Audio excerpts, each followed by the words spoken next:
Ma petite sœur s'est mariée il y a plus de 10 ans avec un monsieur. Au début, tout se passait super bien. Personne ne s'inquiétait. Mais plus les années passaient, ma petite sœur ne tombait pas enceinte.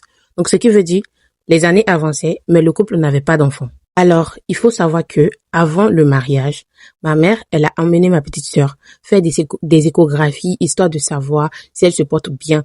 Comme ça, s'il y avait un problème, on allait commencer le traitement bien avant même le mariage.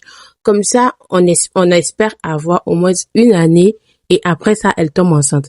Sauf que, quand on est allé faire les analyses et tout ça, ma petite sœur n'avait aucun problème.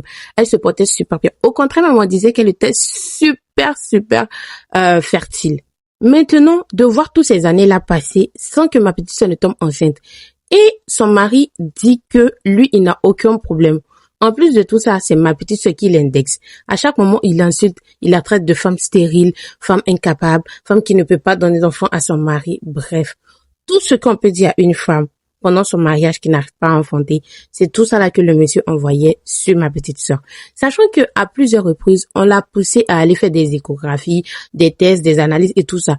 Mais le monsieur n'a jamais montré son résultat à quelqu'un. Il disait tout le temps que lui, il était fertile, qu'il n'avait aucun souci et que le problème venait de ma petite sœur. Ma petite sœur étant désespérée, ne trouvant pas de solution à son problème, un jour ma petite sœur m'a appelé au téléphone.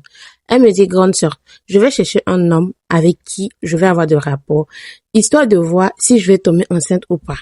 Je lui ai déconseillé cette idée-là, mais elle avait tellement mal que ma petite sœur a attendu d'être pendant sa période d'ovulation et elle est allée sortir avec son ex.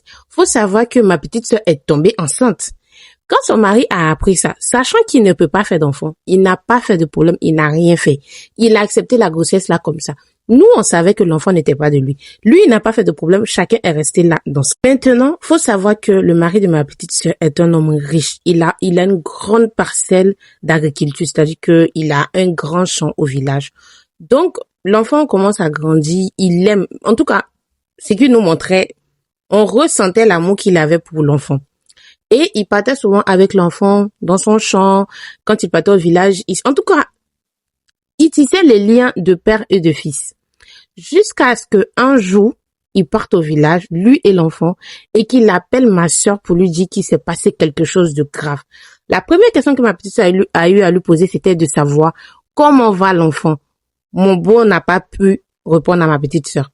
Donc c'est comme ça que nous tous, nous sommes rendus au village là-bas. Et quand on arrive, c'est sur le coup qu'on nous annonce que le petit n'a pas survécu. Apparemment, il a dead. On reste là